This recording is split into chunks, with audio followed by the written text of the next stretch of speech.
Hello દોસ્તો, આપણે special Gujarat police ભરતી માટે કોઈ પણ પ્રશ્ન હોય, શારીરિક કસોટીનો હોય કે બીજો કોઈ પણ જાતનો પ્રશ્ન હોય, આપણે જવાબ દેવાની કોશિશ કરીએ છીએ. એમાં બહેનોના પ્રશ્નોનો જવાબ આપણે 2 દિવસ પહેલાં જ આપ્યા છે. 30 મિનિટનો વિડીયો બન્યો છે. એમાં બધા જ પ્રશ્નોના જવાબ આપ્યા હતા. જે કમેન્ટ કરી હતી તેના જવાબ આપણે આપ્યા હતા.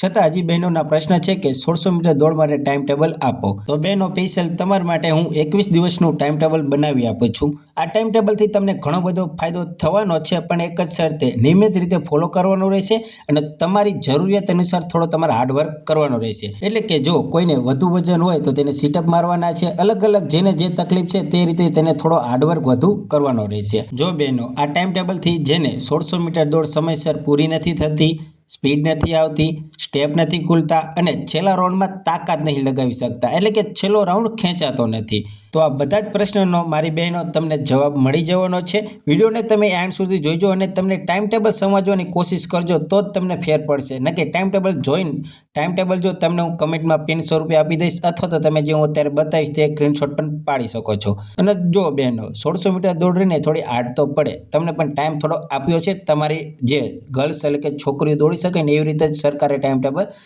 નક્કી કર્યો છે. એટલે તમે કરી તો શકો, પણ જે કોણ ન કરી શકે, જે રેગ્યુલર ન રહી શકતા હોય, જેને અમુક તકલીફ હોય અથવા તો શરીર થોડુંક વધારે કે વજન થોડું વધુ હોય, તે ના કરી શકે. એટલે થોડું હાર્ડ તો પડે. જેને પડે છે તે જે કરી નાખે છે તેને તો કંઈ તકલીફ નથી પડતી, પણ આપણે કેમ કે બહેનો આપણે તકલીફ તો પડવાની છે, કેમ કે આપણે રોજ થોડી આપણી એક્ટિવિટી સારી રીતે હોય, એટલે થોડું હાર્ડ તો પડે, પણ આપણે કરી નાખીએ. આપણે જો મારા ખ્યાલથી તમે 20 થી 25 દિવસ તમે રેગ્યુલર રહો ને, એટલે તમે 1600 મીટર આરામથી દોડ પૂરી કરી શકો. તો ચાલો આપણે વધુ વાત નથી કરવી. તમને હું 21 દિવસનું ટાઈમ ટેબલ સમજાવું છું અને આપું છું, તે તમે ધ્યાનથી સમજજો અને ફોલો કરજો. તમારે 100% તમને રિઝલ્ટ જરૂર મળશે. જો બહેનો 1600 મીટરનું તમારી સામે ટાઈમ ટેબલ આવી ગયું છે. એમાં 21 દિવસનું ટાઈમ ટેબલ છે. 21 દિવસ હું તમને વારાફરતી 1 બાય 1 તમને સમજાવું છું. પહેલા દિવસે શું કરવાનું અને 21મા દિવસે શું કરવાનું છે. તો પહેલા દિવસે તમારે 800 મીટર દોડ લગાવવાની છે, સાવ નોર્મલ સ્પીડે, ન વધારે ન ઓછી. તમારી નોર્મલ સ્પીડે 800 મીટર દોડવાની છે.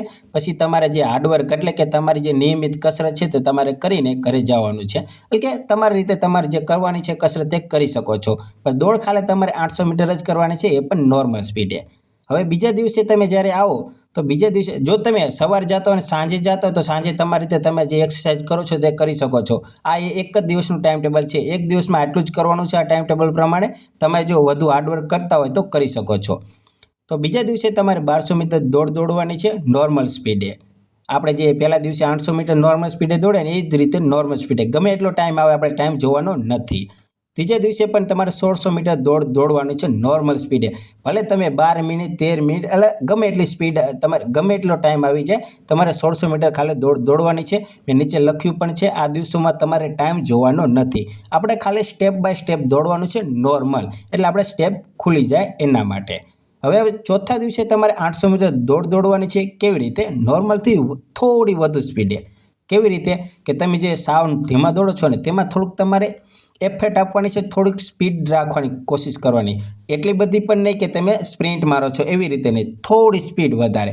કેમ કે જો આપણે તમે સ્કૂટી ચલાવો છો તો તમે 10ની સ્પીડે જો સ્કૂટી ચલાવતો હોય તો 15ની સ્પીડે તમે જેટલી ચાલે એ રીતે તમારે થોડીક વધારે સ્પીડ કરવાની છે. એટલે 800 મીટર દોડ નોર્મલથી થોડી વધુ સ્પીડમાં.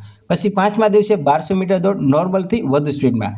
આ તમને જે તારું બોલવામાં જેટલું સહેલું લાગે છે, તમને સાંભળવામાં જેટલું સહેલું લાગે છે ને એટલું સહેલું નથી, થોડું હાર્ડ તો પડશે. કેમ કે તમારે 2 થી 3 મિનિટ ઘટાડવાની છે, એના માટે હાર્ડ તો પડવાનું છે, પણ કરશો તો તમને ફાયદો જરૂર થશે. છઠ્ઠા દિવસે તમારે 1600 મીટર દોડવાની છે નોર્મલથી વધુ સ્પીડમાં. આ દિવસોમાં તમારે ટાઈમ જોવાનો છે.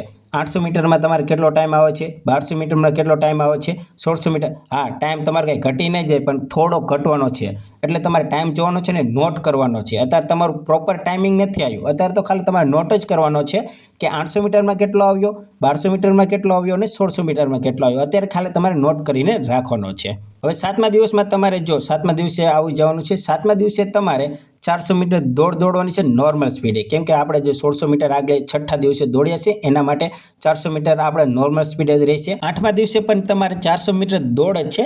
વોર્મઅપ કરી પોતાની સ્પીડમાં સ્પ્રિન્ટ મારવાની છે. બીજાની જોઈને સ્પ્રિન્ટ નથી મારવાની, તમારે એકલાને જ મારવાની છે. તમારી સાથે કોઈ બેનપણી સાથે આવતી હોય તો એને પણ હારે નથી, તમારી પોતાની સ્પીડમાં એકલાને સ્પ્રિન્ટ મારવાની છે. તેનો ટાઈમ જોવાનો છે. 9મા દિવસે 800 મીટર દોડવાની છે નોર્મલ.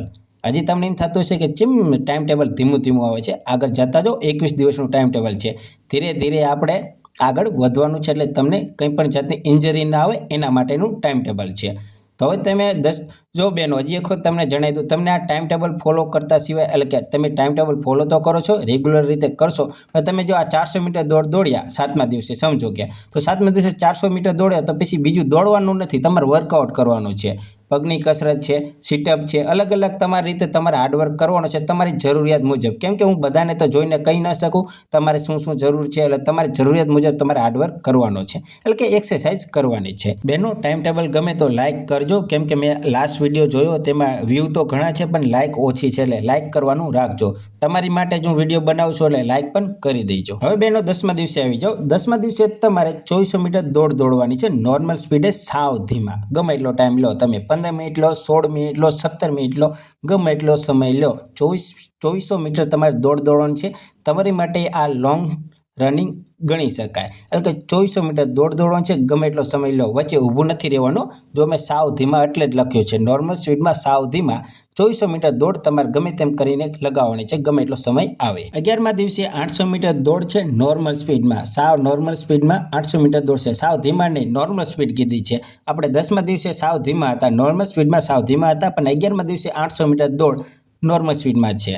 12મા દિવસે તમારે 1600 મીટર દોડ લગાવવાની છે, નોર્મલ સ્પીડમાં, વધુ એફર્ટ નથી આપવાની, ટાઈમ જોવાનો છે, પણ વધુ હજી એક વાર યાદ રાખી લેજો, વધુ એફર્ટ નથી આપવાની, એટલે કે થોડુંક ખેંચવાની કોશિશ નથી કરવાની, નોર્મલ સ્પીડમાં દોડવાનું છે.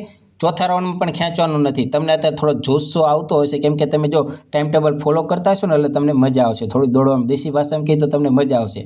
આગળ તમને જણાવશું કેવી રીતે શું તમારે કરવાનું છે. નોર્મલ સ્પીડ હોય તમારે ટાઈમ ખાલી જોવાનો છે. હજી તમે આગળ જશો એટલે તમને ખબર પડશે હું શું કહેવા માંગુ છું. હવે તમારે 14મા દિવસે આવી જવાનું છે. 14મા દિવસે તમારે 400 મીટર દોડની 2 સ્પ્રિન્ટો લાગશે. કેવી રીતે? જેને સેલો રાઉન્ડ ખેંચાતો નથી ને તેની માટે છે ખાસ. કેમ કે જો 400 મીટર દોડની 2 સ્પ્રિન્ટ રહેશે એટલે કુલ તમારે 800 મીટર દોડવાનું થાય છે. જો બેનો તમારે કેવી રીતે દોડવાનું છે, 400 મીટરનો પહેલો એક રાઉન્ડ મારવાનો છે, એટલે કે સ્પ્રિન્ટ કેવી રીતે છે, આ રહ્યું ને સ્લો ફાસ્ટ રનિંગ કહેવાય. પેલું 200 મીટર દોડવાનું ને તમારે સાવ સ્લો દોડવાનું છે, અને 200 મીટર ફાસ્ટ દોડવાનું છે. એટલે પછી તમારે ને 2 રાઉન્ડ મારવાના, એટલે કુલ 800 મીટર થાય છે. એટલે એક તમે 400 મીટરનો રાઉન્ડ મારી લો ને, એટલે 200 મીટર સ્લો, 200 મીટર ફાસ્ટ, એ રીતે રાઉન્ડ મારીને તમારે મિનિમમ 2 મિનિટનો આરામ કરવાનો છે. અને બીજી વધુ પણ આરામ નથી કરવાનો, થાકી જશો પણ વધુ આરામ નથી કરવાનો, 2 જ મિનિટનો આરામ કરવાનો, મિનિમમ 2 મિનિટનો આરામ કરવાનો છે. અને પછી બીજી વખત 200 મીટર સ્લો અને 200 મીટર ફાસ્ટ, એટલે કે 400 મીટર દોડવાનું છે, પેલું 200 મીટર સ્લો અને પછી 200 મીટરની સ્પ્રિન્ટ તમારી તાકાતથી લગાવવાની છે. આવી રીતે તમારે 14મા દિવસે કરવાનું છે. 15મા દિવસે હવે તમારે 800 મીટર દોડવાની છે નોર્મલ સ્પીડમાં. કેમ કે આપણે 14મા દિવસે થોડા થાક્યાશું, એટલે આપણે 800 મીટર સતત 2 રાઉન્ડ, એટલે 400-400ના 2 રાઉન્ડ, એટલે કે 800 મીટર દોડવાની છે નોર્મલ સ્પીડે. હવે 16મા દિવસે આવી જાઓ. 16મા દિવસે તમારે 600 મીટર દોડ ગુણ્યા 2, એટલે કે તમારે 1200 મીટર કુલ થઈ જાય છે નોર્મલ સ્પીડમાં.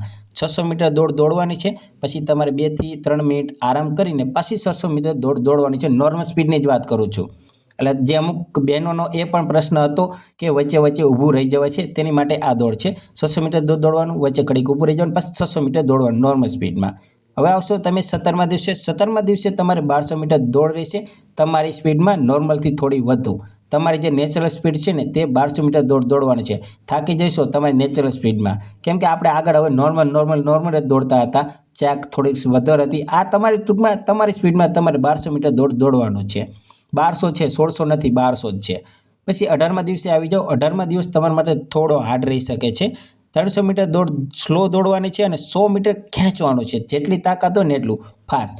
આપણને સ્લો ફાસ્ટ રનિંગ કહી શકાય. જેને ટાઈમિંગમાં સુધારો લાવવો છે તે આ દોડી શકે, પણ અઠવાડિયામાં 2 જ વખત આ રીતે તમે કરી શકો છો. વધુ કરશો તો તમે ઇન્જર્ડ થઈ શકો છો, એટલે અઠવાડિયામાં 2 જ વખત તમારે આ કરવાનું છે. ટૂંકમાં તમારે 18મા દિવસે 300 મીટર સ્લો દોડવાનું અને 100 મીટરની ફાસ્ટ, એવી રીતે 2 રાઉન્ડ, એટલે કે કુલ 800 મીટર થઈ જશે. હવે 19મા દિવસે તમારે 800 મીટરની દોડ 2 રહેશે, 1600 મીટર રહેશે નોર્મલ સ્પીડમાં. પહેલાં તમારે 2 રાઉન્ડ મારી દેવાના, પછી વચ્ચે 2 મિનિટથી 3 મિનિટનો આરામ કરવાનો છે, પછી 2 રાઉન્ડ મારવાના, એટલે કે 800 મીટરના 2 તમારે નોર્મલ સ્પીડે રાઉન્ડ રહેશે.